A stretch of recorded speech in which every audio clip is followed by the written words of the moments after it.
The Locked On Top 25 is out, and well, I have some thoughts about it. We're going to talk about that here on Locked On Gators. You are Locked On Gators, your daily podcast on the Florida Gators. Part of the Locked On Podcast Network, your team every day.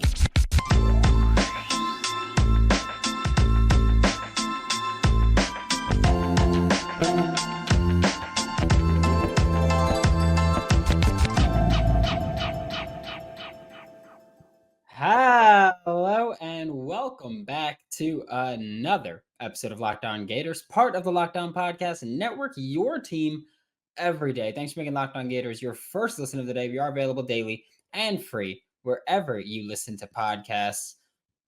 I am Brandon Olsen. Find me on Twitter at WNS_Brandon. Find all my written work with Whole Nine Sports, Giants Country, NFL 33, Twitter, WNS_Brandon.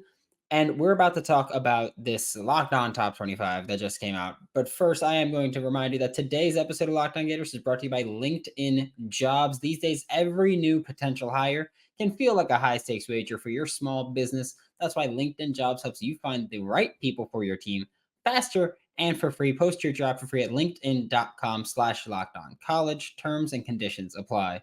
So today you're going to see little me on the camera for the entire show. If you're watching on YouTube, if you're listening, no different. Just people who are watching are looking at the Locked On Top 25, which I'll go through it really quickly. And then I got some opinions. But first off, I will say the top 25 on Florida's schedule. You've got number 1, Georgia, number 6, LSU, number 9, Florida State, drop something, number 12, Utah, number 13, Tennessee. You also have Arkansas, South Carolina, and Kentucky, who you can't see on the screen, all received votes. So they're all on Florida's schedule. So it ain't an easy one this year, right? But I will say the top 25, Georgia, Michigan, Ohio State, Alabama, USC. That's your top 5. Top 6 is, or your next 5, LSU, Penn State, Clemson, Florida State, Washington is 6 through 10. 11 through 15 is Texas, Utah, Tennessee, Notre Dame, Oregon. 16, Kansas State, North Carolina, TCU, Oregon State, Wisconsin, and your final 5 in it: Ole Miss, Oklahoma, Texas Tech, Iowa, and Texas A&M. I know, again, Arkansas, South Carolina, Kentucky, they all received votes.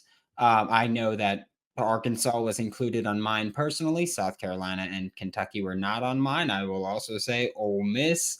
I believe they were 25 for me, but that last 4, Oklahoma, Texas Tech, Iowa, Texas A&M, were not on my top 25. But regardless, we'll talk about that later. I will talk a little trash later. But 5 of your opponents, if you're the Florida Gators, are in the top 15.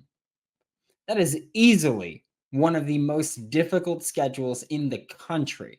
And it just goes to further say, or further show, how difficult this time is for Florida right now, just in terms of how tough your opponents are year in, year out. All of those opponents, except for Utah, are annual opponents. Obviously, things will change as the SEC expands and things change. But Georgia, every year. LSU, every year. Florida State, every year. Tennessee, every year.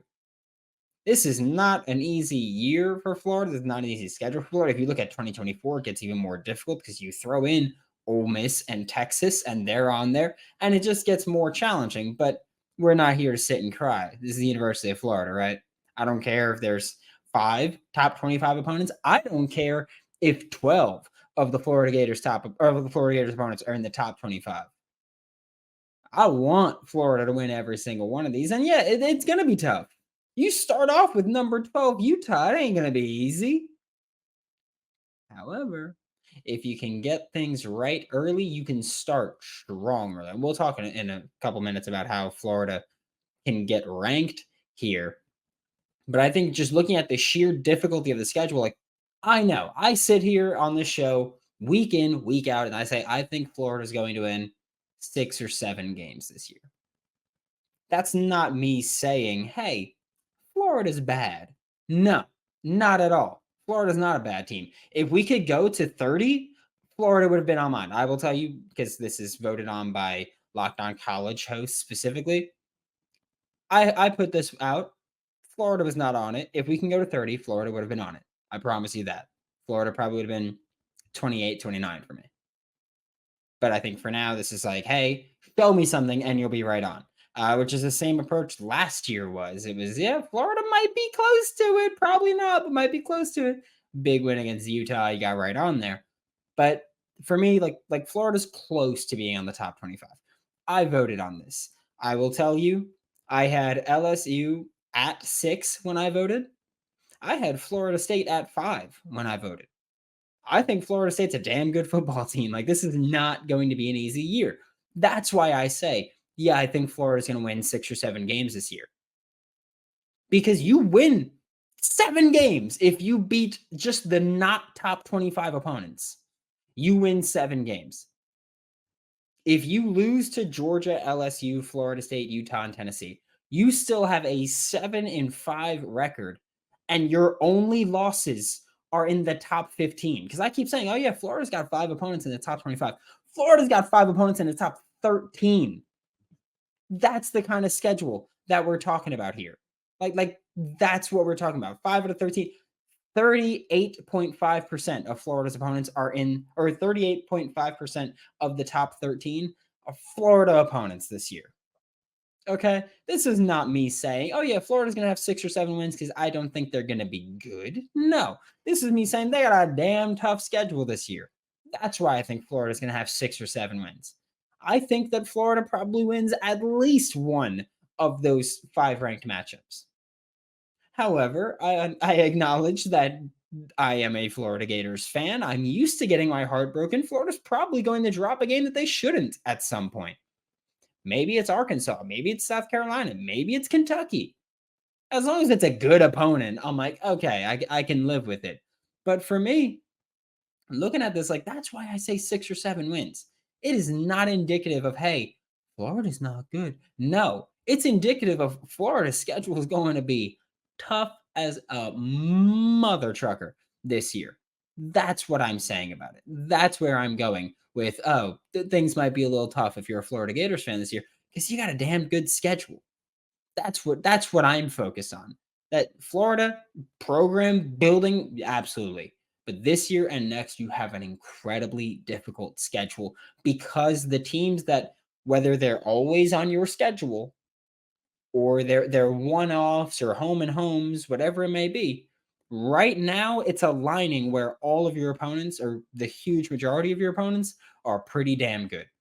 If you include the other 3 teams that are receiving votes for this top 25, at least the other 3 teams. I don't know if anybody else on the top 25 is receiving anything, but I do know of these teams that I know they got votes for the top 25. I know Kentucky, I know South Carolina, and I know Arkansas got votes. Hell, I put Arkansas on there, so I know they got votes there. That's 8 of your 12 opponents. That's 75% of your 12 opponents. Is that how that works? That's no, that would be 9 of 12. This is 66.7%. Quick maths for you. But it's a damn tough schedule. And then again, when you look at 2024, obviously things will change from here to now. Florida will get better. Most of these teams will probably get a little bit better. Some of them might get worse. But even when you look at it, you got Georgia, Florida State, Kentucky's near there, LSU's on it, Ole Miss is on it, Texas A&M is on it, Tennessee is on it, Texas is on it. Okay? That's 8 there. That's not including UCF might be on it in 2024. Miami might be on it in 2024. Every team on 2024 might be on the top 25, except for what? Sanford. Every other team at least stands a chance in 2024. Because again, 2023, you don't have Vanderbilt. You don't have South Carolina. You don't have teams that I'm personally not super high on, other than Texas A&M being up there, because I don't think they belong there.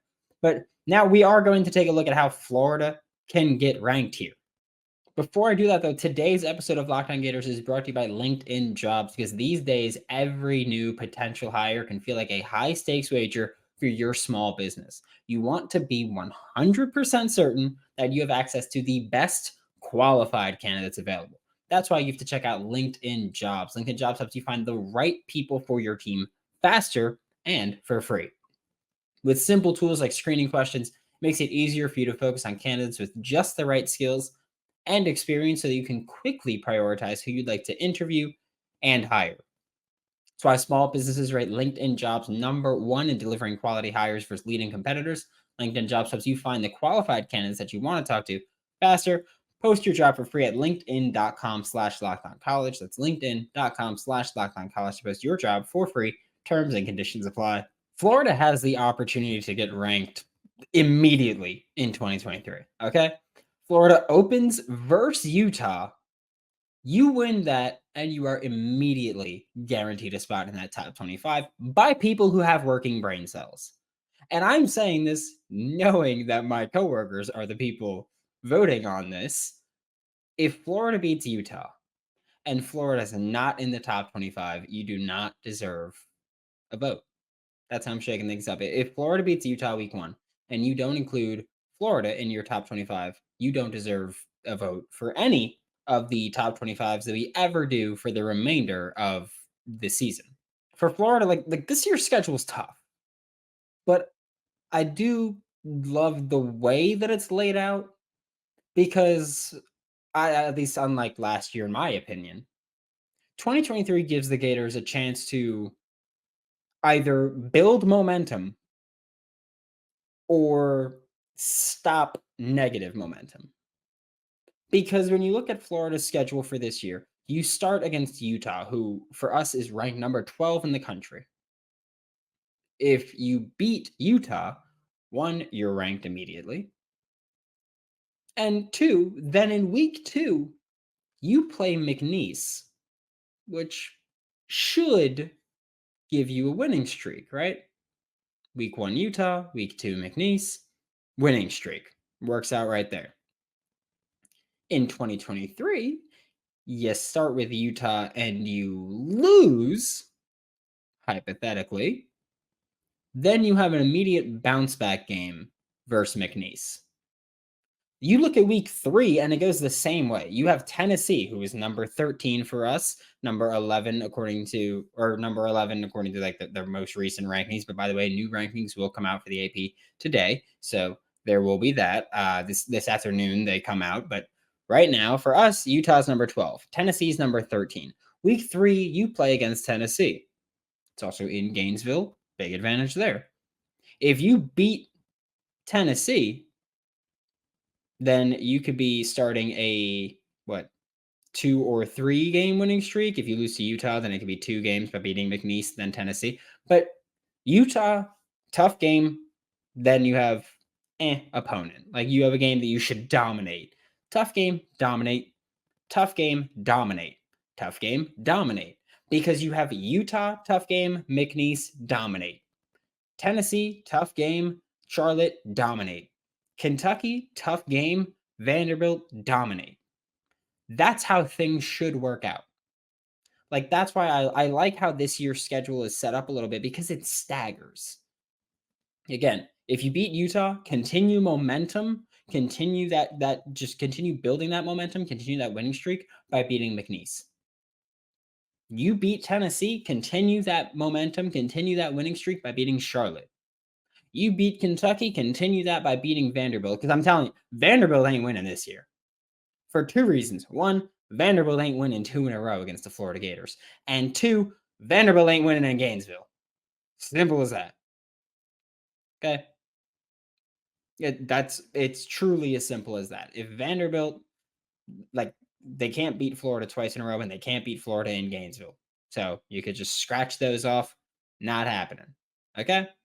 And especially with last year, Vanderbilt game was probably Billy Napier's worst coaching appearance, in my opinion, just because it was so blatantly, glaringly obvious that this team did not show up to play. And Billy Napier cannot allow that to happen again. So I think against Vanderbilt, especially, he's going to be like, hey, wake up. He's going to be just screaming in people's faces. I'm not about to scream in your ears. But I think that's the approach that we're going to see from Billy Napier. So opportunity is there all year long for Florida to build momentum or stop negative momentum. Again, beat Utah, then you continue with McNeese. If you lose to Utah, get it right with McNeese. Tennessee, beat Tennessee, continue it with Charlotte. If you lose to Tennessee, get right with Charlotte. Kentucky, If you beat Kentucky, continue it versus Vanderbilt.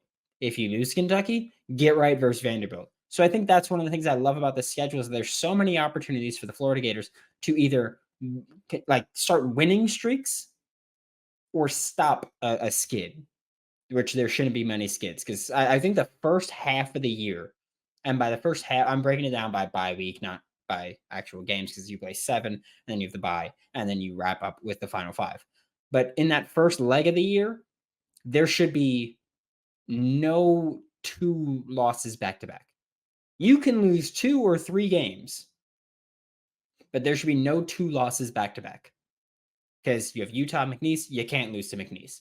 You have Tennessee, Charlotte, you can't lose to Charlotte. You have Kentucky, Vanderbilt, you can't lose to Vanderbilt. And then you have South Carolina before the bye, can't lose to South. Like you have to beat South Carolina. That's another one where I get it. Williams-Brice Stadium does not get the love it deserves. You got to win those games if you're Florida. Then the last leg, you got Georgia, Arkansas, LSU, Missouri, Florida State. I feel like that's you've got Georgia, Arkansas, LSU is the only place where back-to-back losses are realistic, I think, for me. I think Arkansas is a better team than people give them credit for, and I think that their defense matches up well with Florida's offense.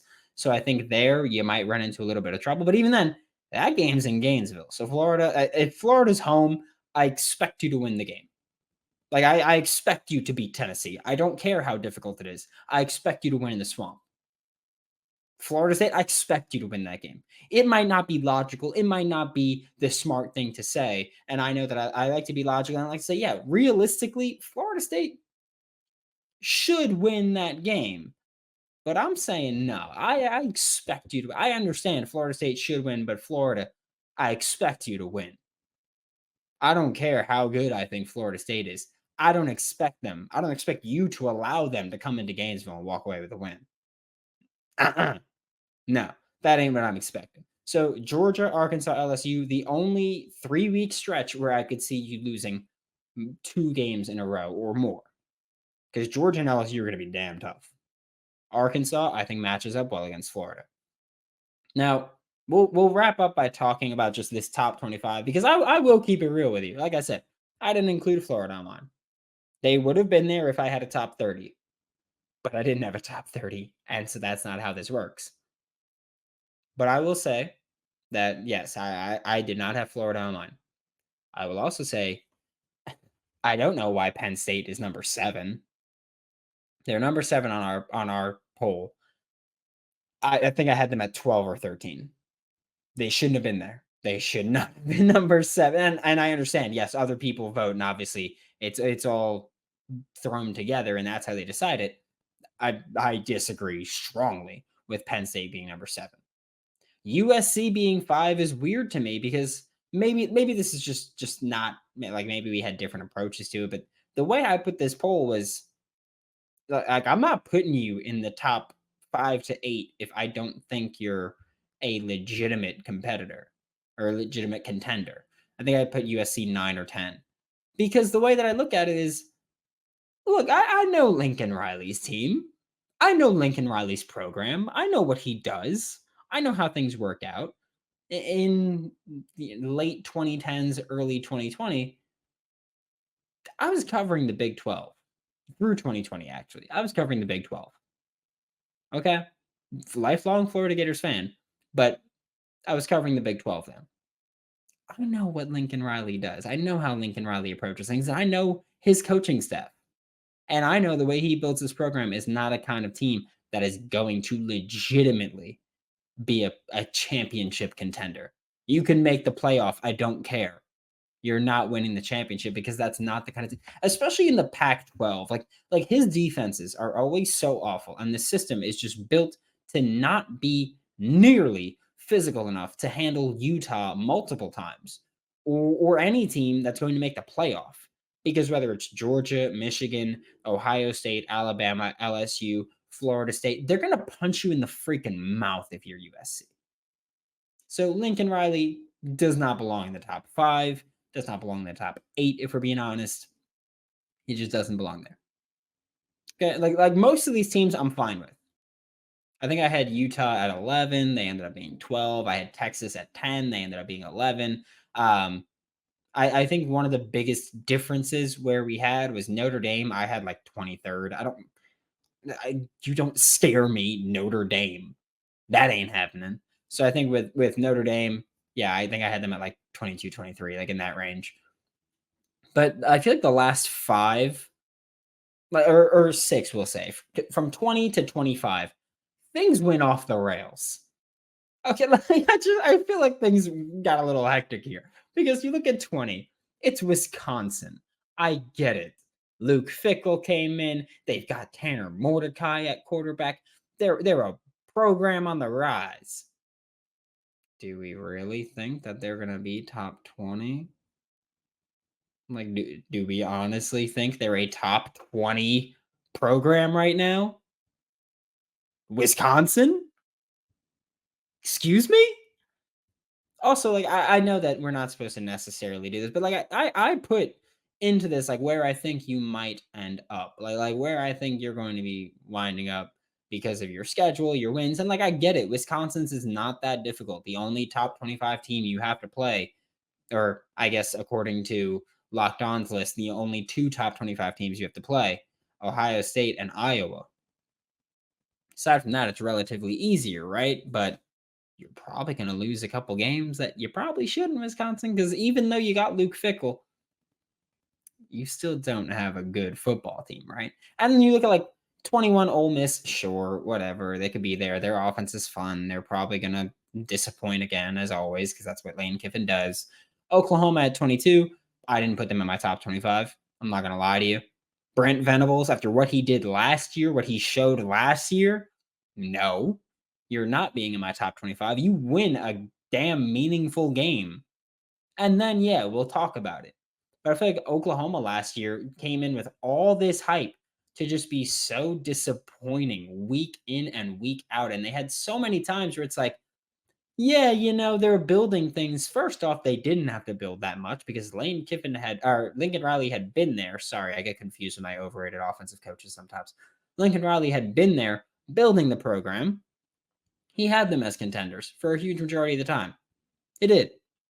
Like, again, I don't think he's ever going to win a national title. I don't think he's that good. I think he's quite overrated. But, like, last year, Oklahoma had a relatively easy schedule.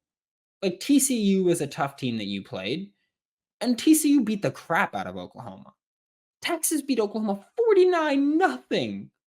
Like, come on, dude. You can't sit here and be like, oh, yeah, Oklahoma, they're a dark horse this year. They're running up. No. Iowa, bruh.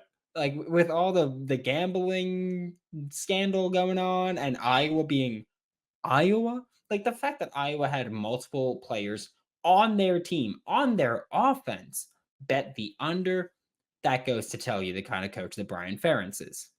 Okay. Texas A&M at 25, nope. Don't care that they changed that they brought in new offensive coordinator legend. Do not care because guess what? They're still Texas A&M. They're still run by Jimbo Fisher, and Jimbo Fisher is a clown at this point. Overrated as hell. No other way to put it. But thanks for making Locked On Gators your first listen of the day. We are available daily and free wherever you listen to the podcast. We'll be back tomorrow to probably talk about the AP Top 25. We might do recruiting instead. We'll figure it out. For Locked On Gators, I'm Brandon Olsen. Don't forget to follow me on Twitter at WNS_Brandon. Find all my written work with Whole 9 Sports, Giants Country, NFL 33. And I will see you all tomorrow.